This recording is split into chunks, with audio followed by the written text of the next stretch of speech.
Bonjour tout le monde. Alors aujourd'hui je fais une vidéo en réaction à celle que j'avais déjà fait et postée à propos des chiens de Djerba. J'ai reçu beaucoup plus de réactions que je ne le pensais. J'ai vu aussi, je crois que ma vidéo a été visionnée à peu près 300 fois sur YouTube et elle a été partagée sur beaucoup de pages à l'étranger. Et je ne vous cache pas, j'ai reçu beaucoup de messages de la part de Djerbien et beaucoup de messages de la part de... Alors, 3 refuges en France m'ont contacté. Parce que moi, j'avais aussi partagé les vidéos de tueries de Djerba et des massacres. Donc, après ma vidéo postée en ligne, j'ai reçu pas mal de réactions. Et tout d'abord, je tiens à dire que dans mon autre vidéo, j'avais remercié évidemment ces associations qui travaillent sur Djerba. Et j'avais dit que pourquoi ne pas les aider, et j'avais aussi mentionné le fait qu'elles stérilisent les chiens et que ça fait partie de leur travail. En discutant avec ces refuges français, et il y a même eu un vétérinaire qui m'a contacté, School allemand par contre, voilà, de Berlin, parce qu'il avait aussi vu ma vidéo sur une page d'un groupe français. Et il m'a contacté et il m'a informé et il m'a dit, écoute, voilà, et d'ailleurs le Gerbien m'a dit la même chose, entre parenthèses, il m'a dit, voilà, moi ce que je ne comprends pas chez ces associations françaises, c'est que comment stérilisent-elles des chiennes? Parce que moi, quand je parlais que oui, il faut stériliser, je ne pensais pas, et je n'étais pas au courant de ce qui se passait réellement à Djerba. En fait, il m'a tout simplement posé la question, comment se fait-il que ces femmes qui sont censées connaître la vie de ces chiens errants de Djerba, qui sont une race, hein, voilà, c'est la race des bergers atlas, qui sont des chiens quand même, on va dire, qui aiment la liberté et tout, comment stérilisent-elles des chiennes et les remettent-elles en liberté? Ensuite, on filme ces chiennes qui ont été stérilisées et abattues par la police. Or, ce que j'ignorais moi-même, il faut savoir que lorsque l'on stérilise une chienne et qu'on la laisse en liberté, elle est rejetée par la meute. Tout simplement. Et donc, comme cette chienne est rejetée par la meute, elle erre en pleine nature et c'est une cible pour la police. Donc, la police, c'est très facile de la cibler, de la tuer. Donc, en gros, tant que ces associations stérilisent ces femelles et les remettent en pleine nature, eh ben, elles participent justement quelque part, à l'abandon de ces chiennes par la meute, 2, peut-être aussi, à ces massacres. Pourquoi?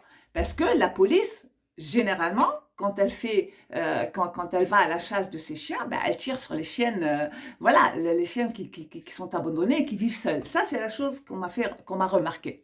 Cette remarque qu'on m'a faite et que moi, personnellement, j'ignorais. Je me disais, ah bon, attends, les refuges, ils stérilisent et puis remettent en liberté.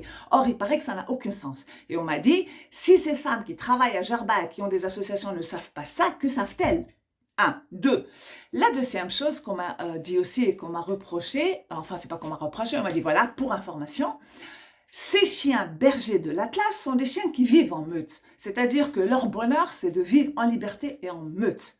Or, ces associations-là, déjà, elles prennent ces chiens et elles les donnent à l'adoption.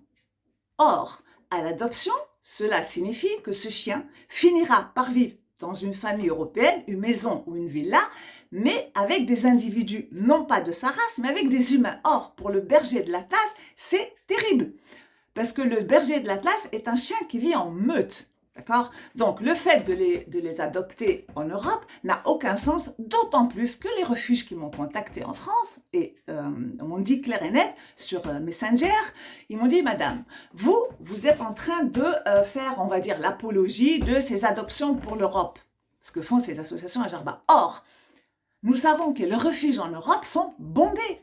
Il y a tellement de chiens qui n'attendent qu'à être adoptés et recevoir l'amour de l'humain. Ils sont enfermés dans des refuges en Europe et finalement euthanasiés parce que voilà, il manque d'adoption. Alors, la question qu'on m'a posée, pourquoi ces femmes qui font adopter des chiens de Djerba en Europe ne viennent-elles pas travailler dans les refuges en Europe et aider ces chiens-là à être adoptés? Nous en avons plein sur le dos parce qu'ils sont abandonnés. Ce qu'on m'a dit aussi, on m'a dit, ces femmes-là ou ces associations à Djerba qui œuvrent pour faire adopter ces chiens bergers de l'Atlas, d'accord? Comment se fait-il qu'elles n'ont aucun contrôle sur le suivi de cette adoption? C'est-à-dire, en Europe, moi-même, quand j'étais adoptée dans un refuge à Berlin un chien, non seulement je devais donner toutes mes données, mais ensuite j'ai eu la visite de la directrice du refuge chez moi à plusieurs reprises pour voir dans quelles conditions vivait ce chien. D'accord? Pourquoi? Parce que beaucoup de gens adoptent des chiens. Le berger de l'Atlas, ce n'est pas évident. Il est fidèle, il est très intelligent, mais ce n'est pas évident de le garder enfermé chez soi, d'accord? Et donc, il y avait un suivi permanent de ces propriétaires de refuge. Ils sont réellement venus ils sont venus à la maison à Berlin, ils ont vu, on a un jardin, on a ceci, le chien cela. Et elle faisait aussi le suivi de tous les vaccins qu'on donnait, parce qu'il fallait régulièrement. Donc, on nous demandait de nous présenter à l'association, de prouver que ce chien a été réellement vacciné les fois où il fallait qu'il soit vacciné, d'accord?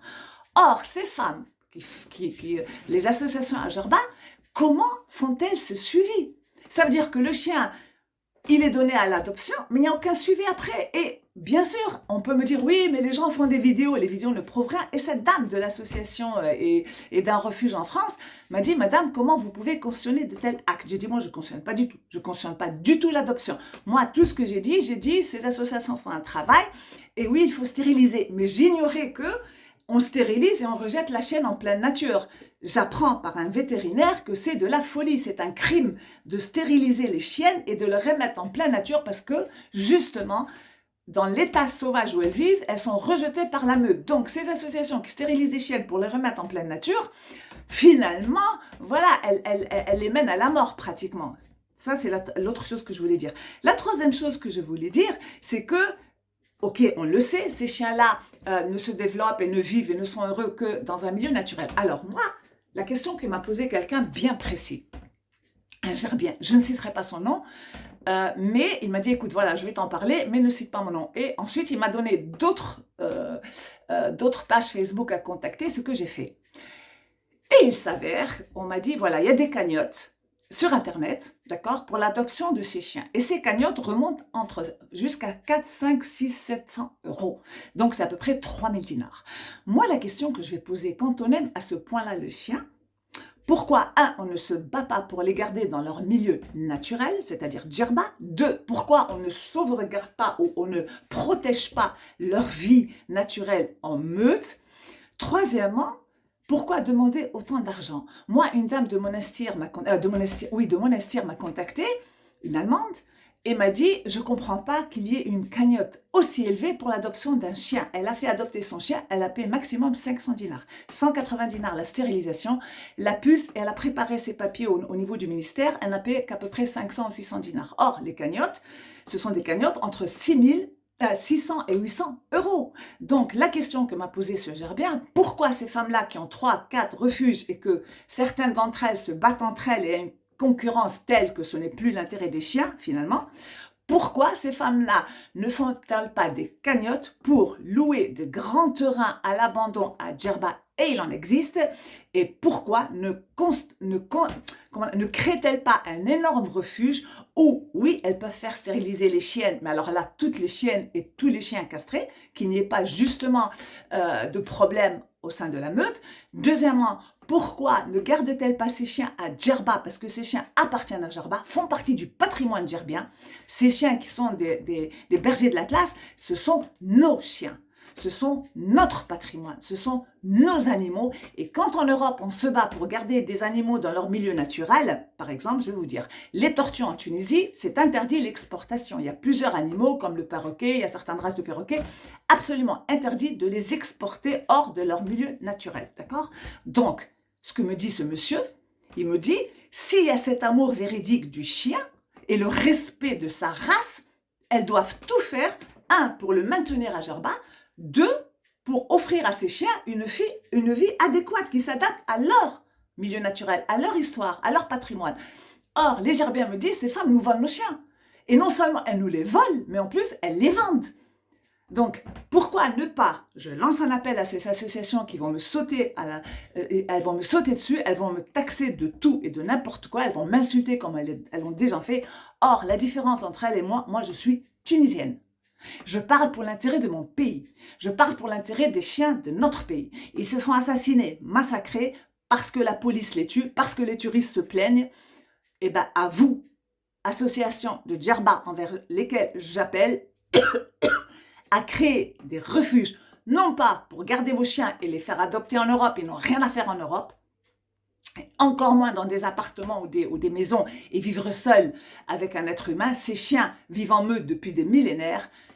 Alors construisez des refuges, ouvrez, mettez-vous toutes d'accord. Il y a des terrains immenses à Djerba qui n'attendent qu'à être achetés ou loués. Achetez ces terrains, nourrissez ces chiens, soignez ces chiens et gardez ces chiens dans leur milieu naturel.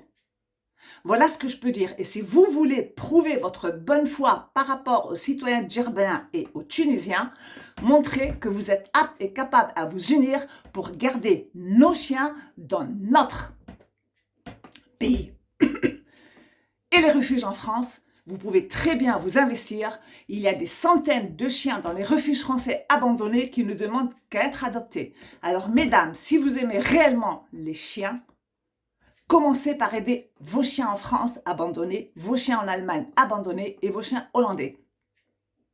Et aidez les Djerbiens à garder leurs chiens. Si eux ne sont pas capables, vous pouvez très bien lancer des cagnottes, comme je viens de dire, pour ouvrir des refuges qui garderaient ces chiens. Vous seriez là pour les contrôler, pour les nourrir, pour les soigner et leur donner toute l'affection dont ils méritent, au lieu de les faire adopter chez des gens que vous ne connaissez pas, que vous n'avez pas de suivi, vous ne savez pas ce qui va arriver de ces chiens.